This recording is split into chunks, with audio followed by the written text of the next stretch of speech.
So, my roommate Kevin and I have always split our rent 50-50, which seemed perfectly fair, until last month, when he returned from some TikTok life hack rabbit hole with a brand new theory. According to Kevin, since we both occupy different amounts of space and resources, we should split the rent based on how much oxygen we use. I laughed it off initially, but he kept bringing it up, quoting various dubious studies about how tall people breathe more, and how he, being a minimalist, barely used any air anyway.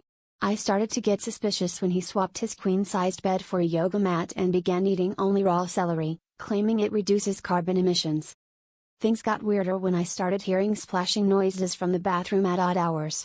One evening, I walked by and caught Kevin lying in the bathtub, face down with a snorkel, practicing what looked like some kind of underwater meditation. When I asked him what he was doing, he replied, "Just trying to optimize my air-share ratio, bro." He even taped a sign to the door that read, "Oxygen not included, except for emergencies."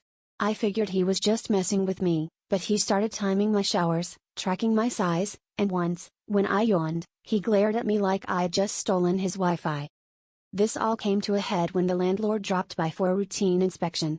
Kevin marched up with a spreadsheet, presenting his scientific breakdown of our respective oxygen usage, complete with pie charts.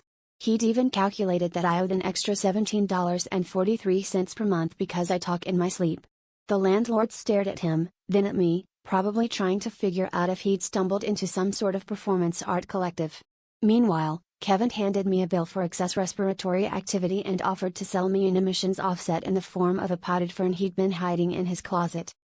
So now, every time I catch him holding his breath or meditating with his head in the freezer, I just remind him that, fine, we can split the rent however he wants, as long as he pays extra for all the hot air he's been blowing around.